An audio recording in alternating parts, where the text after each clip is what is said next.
Today we're going to go over part 2 of our series, 3 Steps for Today to Gain Control of Your Finances.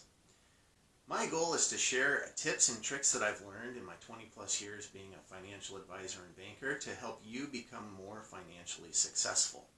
Today we're going to cover the 3 new actionable steps after reminding you of the 3 in our previous video. If you're new here and you like actionable tips and you want to learn to save money and avoid financial mistakes and improve your finances, please subscribe.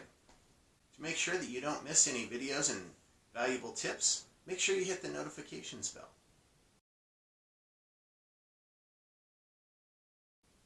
Welcome to Money Talk with Brian. I'm Brian Belcastro with the Money Coach LLC.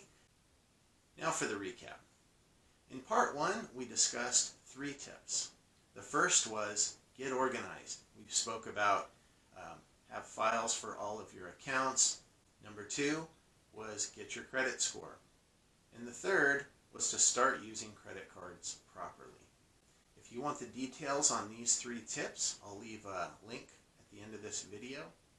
Now on for today's 3 tips. Tip number 1, free banking. Banking should be free. If you are paying a monthly fee right now or any type of fee for the banking that you're doing, I would highly suggest speaking to your bank and finding out how to bank for free. If they're not willing to set up your accounts in a way that's going to have it where it doesn't cost you anything, definitely shop around to another bank. One of the ways that you can get free banking is to have direct deposit. Oftentimes you can transfer a certain amount of money from your checking to your savings on a monthly basis. Other times you need to have a certain balance requirement met. Different combined accounts. Some banks will allow you free banking if you have a linked IRA. So speak to your banker and find out what configuration is going to allow you to have your banking for free. And from time to time they'll switch it. With one of my clients right now, they had no annual fee for many months, and recently a $15 a month fee showed up. Did a little research and found out that the bank changed what was waiving fees. You also want to have convenience. You want banks that are going to have ATMs that are in your vicinity, so you can easily get cash. There's great features such as mobile deposits, where if you receive a lot of checks that you can just take pictures of them from home and it goes right into your account next day oftentimes. That's a feature that I recently added to my way that I do my banking this year, and it saved me tons of time and a lot of driving that I didn't have to do. Love it. You want to make sure that there's a good online tool package so that you can go in, transfer money same day, immediately from account to account. You also want to make sure that if you do any sort of bill pay or have like a linked investment account, that it all makes sense. But the main thing is make sure that it's convenient and definitely make sure that it's free. Now on to step 2. You want to have your accounts set up properly to minimize any risk and have ease of use. I recommend that you have a main checking account, and linked for overdraft protection, you have a small, dedicated overdraft savings. Some people will have $250. $500 seems suitable for me currently. It all depends on what your situation is, the size of transactions, possible checks that go through, and what you're comfortable with. Then I recommend having a standalone savings account. This is actually where all of your main savings that is going to be at your bank will be located. It's standalone. It's not linked to any checking account for overdraft. It may be linked to your ATM or debit card so that if you need to get cash, it's on there, but it's not linked to it as far as if a purchase was made with that card. Having it linked on that card allows you to transfer money with ease, and then you also want to be able to go online or on your mobile device and be able to move funds from that dedicated savings account to an area that you may need it. You're not going to be paying any bills or accessing these funds. It's just a safe place to have it stored. Now on to step 3. You want want to set up your longer term savings account. So I'm not talking about your overdraft, little overdraft savings. I'm not talking about your where you keep your reserve savings. I'm talking about something that you can have your longer term money in.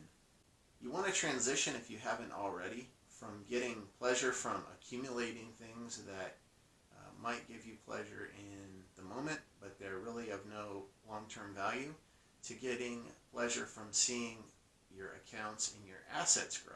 If you can flip that switch and go from being a consumer for enjoyment to watching your financial picture grow for enjoyment or pleasure, that is a massive step. So for this long-term savings step, what I recommend is, if you have access to a 401k at work, take a look at that. Make sure that you are taking full advantage of it. If they have a match, say 6%, if you contribute 6% and they give you some kind of match, let's just say dollar for dollar 6%, you want to make sure that you're at least contributing that 6%, or you're just leaving free money on the table. Learning about where you're accumulating money, such as we just mentioned the 401k, make sure that you speak with your financial professional to figure out an allocation for those funds so that you don't miss out on any long-term growth. You can also be setting up a brokerage account, IRA account, you pick. You could also have multiple accounts.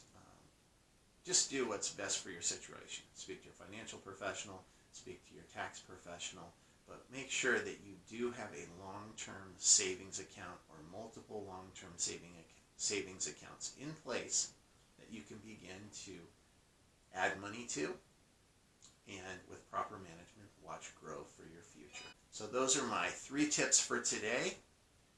If you like this type of video, the only way that I know is if you give me a thumbs up or a comment. Comments are always welcome. For those of you that are still here, let me give you a little insight on actually why I'm making this channel. I'm actually the founder of the Money Coach LLC. As you've probably heard, or maybe not, I have 20 plus years in the investment advisory world and in the banking world. Last year was a very, very difficult year for myself and my family. We had some medical situation that was very difficult to deal with. Thankfully, and God willing, we were able to get through it very well. When I was in the heart of it, I remember telling myself that going through this situation was difficult enough, knowing that I had family to rely on, that my finances were in order. And I just remember being there thinking, how in the world would someone go through a situation like this if their circumstances were not as good? And I remember telling myself right there, I said, don't forget this moment.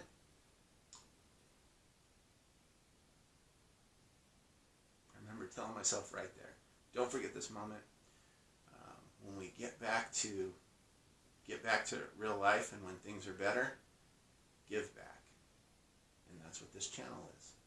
I want to take the financial knowledge that I've accumulated over the years and that has helped me and helped those in my practice, and I want to share it with everyone. My personal financial success is not lessened if you achieve financial success. So, hope this channel helps you. I really do want comments and want to know what you want to learn.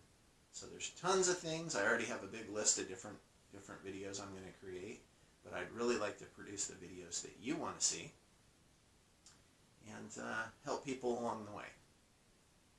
So that's my story, and I'm sticking to it now. But hopefully you enjoy this channel. Give me the suggestions of things you want to see. I have a lot of information, and I believe we all have superpowers, basically a skill set that's unique to us. And to be very honest, my superpower is financial understanding. I understand numbers, finance, money. That is my language. Planning, it's the stuff that I do Saturday morning that I'm excited about. Some people get up, some people love to sleep in on Saturday. I am freak. I like to get up early on Saturday, go downstairs, have a cup of coffee, go over my spreadsheets, see how we're doing, see if we're progressing, see if there's any decisions that need to be made. That's the stuff I love to do. So by taking that passion, I've incorporated it into my career, and now I just like to share it with everyone. Maybe finances and money isn't quite your thing, but just watching a few of these videos, you might be able to take some of the techniques that I've developed and come across and improve your finances, possibly even substantially. So I hope you enjoy these videos, and we'll see you next week.